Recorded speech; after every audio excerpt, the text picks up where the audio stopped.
I want to start today by invoking a very specific, a very visceral feeling. You know that moment where you are standing in a room, maybe it's a classroom, maybe it's a locker room, Hmm. and you are staring at 30 teenagers. I can already feel my blood pressure rising. Right. The practice just ended, the adrenaline is wearing off, the hangry is setting in, and they are looking at you like you are the only thing standing between them and survival. And you have to do math. You have to do mental math. Right now, it's this sinking feeling. It's a primal kind of panic. You're suddenly an event planner, a mathematician, and like a riot control officer all at once. Exactly. You're standing there thinking, is 5 pizzas enough? Is 10 too many? Am I about to bankrupt the booster club? Or am I about to have a mutiny on my hands because we ran out of pepperoni?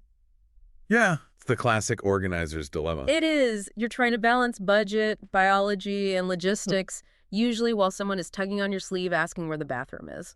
So, for today's deep dive, we're looking at a document that claims to solve this. Yeah. And at first glance, I'll be honest, it looks like a local restaurant guide. Right. It's the pizza planning guide for Norco school and team events from a place called Wicked Pizza Pies in California. Yeah. But as we went through this, it became pretty clear this isn't really about pizza, is it? Not even close. I mean, yes, the subject is pizza, but the discipline here is high-level operations management. It's a masterclass in systems thinking, avoiding what psychologists call decision fatigue, and achieving what the guide calls predictable scalability. Predictable scalability sounds like something we talk about for a Silicon Valley startup, not a soccer banquet in Norco. But it applies to both. Whether you're scaling a software platform or scaling a lunch for the varsity football team, the friction points are the same. Huh. The guide is fascinating because it takes a very high-stakes environment, hungry athletes, tired parents, limited time, and just applies rigorous logic to it. And we should clarify for everyone listening, when we say high stakes, we aren't exaggerating. The source material makes it clear that failing to feed a large crowd efficiently isn't just an oops moment. It, destroys the morale of the event. Absolutely. Food is the anchor. If the food logistics fail, the celebration fails. If people are standing in line for 40 minutes, they aren't celebrating the season, they're just annoyed. So let's start with the core philosophy here. Why pizza? I mean, obviously people like it, but the guide argues that choosing pizza is a strategic operational decision. It is. It's not just a culinary one. So why is that the superior choice over, say, a taco bar or a burger grill? It comes down to flow. The guide identifies the #1 enemy of large group events, the bottleneck. The line that stops moving. Exactly. Think about a taco bar. You have shells, meat, cheese, lettuce, salsa, 3 different sauces. Every single person in line has to make, 5 to 7 micro decisions? And they have to assemble. They have to assemble, they have to put the spoon back, and inevitably someone drops the spoon in the guacamole, or the kid in front of you decides to build this, structural masterpiece that takes 5 minutes. Oh, I've seen that kid. Right. That is operational friction. The guide frames pizza as a series of powerful, easy wins. Okay. The first win is the unit of measurement. A slice is a universal unit. Everyone understands it. You grab, you go. No assembly required. So you're removing the assembly labor from the consumer. Precisely. You are front-loading the labor. The second win is mess reduction. Tacos need plates, forks, napkins. Table stability. Yeah, table stability. Pizza just requires a napkin and a hand, so it significantly reduces the cleanup logistics. But the biggest factor is that predictable scalability we mentioned. Meaning the system for feeding 10 kids is the exact same as the system for feeding 200. Correct. It's plug and play. If you do burgers, scaling up means a massive increase in grill space, assembly time, condiment management. With pizza, you just increase the order volume, the distribution mechanism. The box remains the key. This ties into that concept of decision fatigue Yeah. the source mentions. Can you break that down in this context? Sure. Decision fatigue is just the idea that the more decisions you make, the worse you get at making them. Okay. So if you're the organizer, let's say you're a parent volunteer, you have already made 100 decisions before the party even starts. Where do we park? Who has the trophies? What time do the lights go out? Yeah. You're already mentally exhausted before the first slice is served. That's so true. So the guide argues that your food plan should not add to that load. It should be the one thing that is on autopilot. If you are worrying about whether the burger patties are raw in the middle, you aren't leading the event. You're working in the kitchen. That's a really helpful distinction. You want to be the architect, not the line cook. Spot on. The guide essentially says, automate the food so you can focus on the people. Okay, so we're sold on the why. Now, I want to get into the how, because this is where I always crash and burn. Math. The math. I feel like most of us just eyeball it. We look at the crowd and say, 12 pizzas? Maybe 14. And the guide is very strict about this. Do not guess. Guessing is the fastest way to either blow your budget or, the ultimate sin. Run out of food. Run out of food. Which is a nightmare. I've been at events where the food ran out. It gets Lord of the Flies very quickly. It does. So the source provides what I like to call the slice algorithm. It gives us hard baselines based on demographics. And these aren't random. They're based on data from thousands of school events they've catered. Okay, walk us through the baseline numbers. Okay, so level 1, elementary students. The baseline is 2 slices per child. 2 slices. That seems low. It's an average. Some will eat 1, some will eat 3. But across a group of 24th graders, 2 slices per head covers you. Okay. Now, level 2, middle school and high school, you bump that to 3 slices per teen. That makes sense. The metabolism's ramping up. Then you have the adults. The standard is 2 slices. However, and this is where people get tripped up, there's a variable. If it is a full meal event, meaning people are sitting down for dinner after a long day, you bump adults to 3 slices. So the baseline is 232, generally speaking. Generally. But, real life isn't a spreadsheet. The guide introduces real-world variables or multipliers that you have to apply. Right. This is where the systems thinking really shines. It's not just about who is eating, but when and why they are eating. I love these. The first one was the post-game multiplier. This is critical for anyone doing sports banquets. If the group you are feeding has just been, running around. A game, a practice. A tournament, yeah.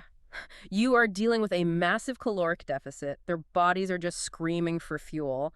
The guide advises a flat 10% to 20% increase in the total order volume immediately. Because if the math says 10 pizzas, but they just played a doubleheader, you buy 12. Minimum. You have to account for the sweat equity. But the variable that really caught my attention was the sunset rule. This one blew my mind a little. I've never considered the sun as a factor in pizza consumption. It's biological. The guide notes that hunger is statistically higher after 6:00 p.m. Why is that? Well, it's about expectation and, circadian rhythms. Before 6:00 p.m., people, especially adults, are often in snack mode. Right, afternoon mode. Exactly. They might grab a slice to hold them over, but they aren't looking for a heavy meal. Once the sun goes down or the clock crosses that dinner threshold, the body expects a full meal. Consumption goes up. So the exact same group of people will eat more pizza at 6:30 p.m. than they would at 4:30 p.m. Consistently. So if your event crosses that sunset threshold, you need to budget for higher consumption. If you use the lunch numbers for a dinner event, you will run out. That is such a subtle detail that I would never have thought of. And the third variable is the sibling factor, or what I call shadow inventory. The invisible eaters. The invisible eaters, organizers usually have a roster. They know there are 18 players on the team. They count the 18 players. They maybe count the 2 coaches. And then they stop. They stop. They completely forget that parents often bring siblings, little brothers and sisters who are dragged along to the banquet. They are bored and they are hungry. And then they will eat. The guide warns that ignoring the sibling factor is the most common reason for running short. You have to create a buffer. The source actually breaks this down with case studies, right, to show how the math stacks up. They do.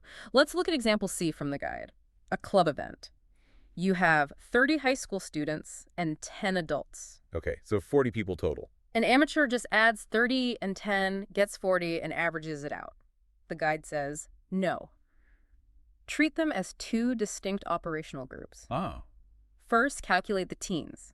30 students at 3 slices each. That's 90 slices. Okay. Then calculate the adults separately. 10 adults at 2 slices each. That's 20 slices. So your total is 110 slices. So divided by 8 slices per pizza, that's what, 14 pizzas? Roughly, yeah, about 14 pizzas. And if it's after a game. You apply the multiplier, add 20%. So now you're at like 17 pizzas? See how the logic builds? It removes the guesswork. You aren't feeling the number, you are calculating it.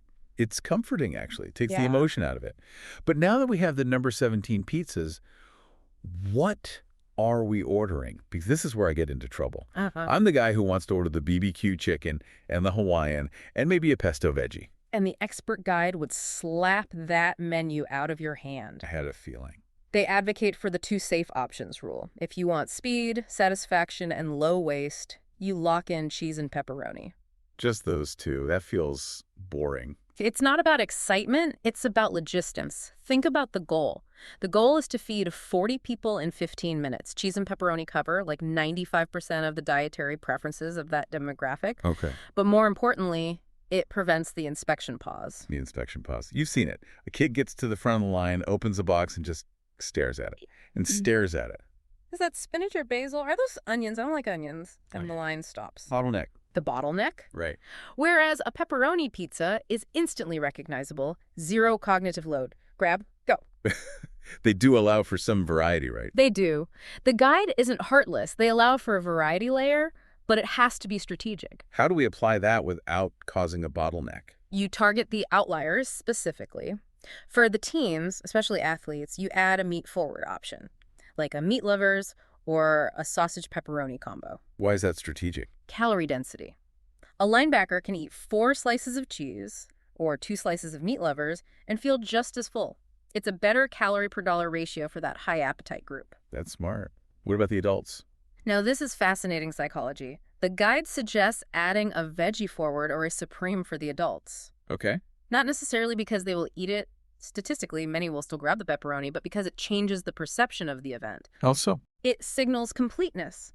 It signals that this is a real meal, not just fast food. It makes the parents feel like the event was well planned and considerate, even if that veggie pizza is the only one with leftovers. It's the illusion of health. It's the illusion of health and the reality of care. Exactly. Yeah. So keep the core simple. Use variety to signal care or solve a calorie problem. Okay, we've placed the order. We use the algorithm. Now, execution. The guide highlights a specific rookie mistake on timing that I know I am guilty of. Is it ordering based on the start time? Yes. If the invite says party starts at 5:00, I tell the pizza place, be here at 5:00. And that is the error. You need to order based on the serving time, not the arrival time. Right. If the party starts at 5:00, usually the first 30 minutes are mingling or speeches or passing out trophies. So if the pizza arrives at 5:00, by the time you actually eat at 5:30, what do you have? Cold, congealed cardboard. Exactly. The guide identifies a golden window. You want the pizza to arrive 15 to 25 minutes before serving. Okay, so that gives you a buffer. Enough time to set up the tables and pay the driver, but not enough time for all the heat to escape. Speaking of heat loss, the Force gets surprisingly scientific about thermodynamics. It is a currency. You paid for hot food. The #1 rule, keep the boxes closed. No peeking. No pecking. Every time you lift a lid to check on it, you vent a massive amount of trapped heat. But the more advanced technique they mention is the wave method. A wave method. Yeah. This sounds like stadium logistics. It's about insulation. If you have a stack of 10 pizzas, the pizzas in the middle are insulating each other. They stay hot the longest. Right. The rookie mistake is spreading all 10 boxes out on a long table and opening all the lids at once, to make it look like a buffet. Which I have definitely done. And you have just maximized the surface area for cooling. Within 10 minutes, everything is lukewarm. So what is the wave method? You keep the stacks stacked. You only open the top 2 or 3 boxes. As those empty, you open the next wave. The bottom boxes stay sealed and hot until the very last second. You're using the pizzas as their own heating blankets. Precisely. And if you are outdoors, which a lot of these events in Norco are, you have to factor in wind. Wind just strip mines heat from food. You need a windbreak. Or keep it in the car. Keep it in a car until serving. It's survival skills for pepperoni. I want to touch on one other logistical choice. Pickup versus delivery. I'm lazy, so I always default to delivery. But the guide suggests that's not always the right move. It comes down to a trade-off. Control versus bandwidth. Break that down. You choose pickup if you need absolute control over timing. Let's say your school parking lot is a nightmare during a tournament. A delivery driver might get lost, get stuck. Arrive 20 minutes late. And the timeline is tight. You can't risk that. So you send a reliable volunteer, emphasis on reliable, to go get it. So pickup is for the control freaks. When do I choose delivery? When you have zero bandwidth. If you are the coach and you have to supervise 30 kids, you cannot leave the site. You cannot spare a parent. So you pay the delivery fee to buy yourself presents. You're outsourcing the logistics. So you can focus on the event. Exactly. Let's move to the boring but necessary part. Administration. The money. The guide touches on how to pay for all this without it getting awkward. It suggests 3 models. The fastest is one organizer pays. You put it on your card, get reimbursed later. It's frictionless, but... High risk if the reimbursement process at your school is bureaucracy hell. Which it often is. I think you're still waiting on a check from 2019. I am. The second is collecting contributions, the $5 a head model. The guide generally advises against this unless you collect it before the day of. Oh, yeah. Chasing teenagers for $5 bills while trying to serve food is a recipe for madness. And the third. Booster funds. Yeah. This is the ideal, using the budget that already exists. But regardless of who pays, the guide emphasizes the reusable checklist. We love a checklist. They are big proponents of not reinventing the wheel. The checklist includes the obvious stuff like head count, serving time, but it also includes the kit. The kit? The survival kit. Huh? Napkins, wet wipes, and most critically, trash bags. Oh, the trash bags. I have definitely forgotten those. And then you end up with a mountain of greasy cardboard boxes that won't fit in the park trash can, and you have to put them in the trunk of your clean car. Tragic. So tragic. But the most important item on that checklist isn't a thing, it's a person. The distribution lead. This sounds very official. Is this different from the person who ordered? Ideally, yes. This is the person whose entire job is to manage the flow. The source explicitly says, large groups fail when kids wander. You need a benevolent dictator at the start of the line. So not just pointing and saying go. No, someone standing there saying, take 2 slices, grab a napkin, keep moving, 1 juice box per person, wait for the coach to speak. A managed line flows. An unmanaged line is a mob. It sounds like a security detail for the pizza. It effectively is. You are securing the assets until proper distribution can occur. It prevents the first kid from taking 5 slices and leaving none for the last kid. We've gone pretty deep into the cheese matrix here. If someone is listening to this and they have an event coming up next week, what is the one big philosophy they should take away? I think the core insight is that confidence comes from preparation. The guide tells us, don't guess. Estimate by slices. Account for the sunset rule. Keep the menu simple. And please, assign a distribution lead. It sounds like if you follow this, you don't just survive the party. You might actually get to eat a slice yourself. That is the ultimate goal. The expert's insight here is that this isn't just about pizza. It's about leadership. When you have a system, you remove the stress. You aren't running around putting out fires. Present. You're present. You can celebrate with the team because the logistics are running themselves. I love that. It's operations management applied to everyday life. And honestly, I can't stop thinking about that after 6 p.m. rule. It's sticky, isn't it? It really is. It's a provocative thought to leave our listeners with. The source proves that the time on the clock fundamentally changes human biology, or at least our appetite. So if timing changes how much we eat so drastically, what other areas of our lives are we mismanaging simply because we aren't looking at the clock? That's the real question. Are we scheduling difficult meetings when people's patience appetite is low? Are we trying to learn new things when our brain bandwidth is in a deficit? We tend to think we are consistent throughout the day. But the pizza data says we aren't. The pizza data says we aren't. Something to chew on. Pun intended. Always intended. Thank you so much for walking us through this. I feel ready to feed an army now. Happy to help. Just don't forget the siblings. Never forget the siblings. Thanks for listening to The Deep Dive, everyone. Good luck with your next event, and we'll catch you next time.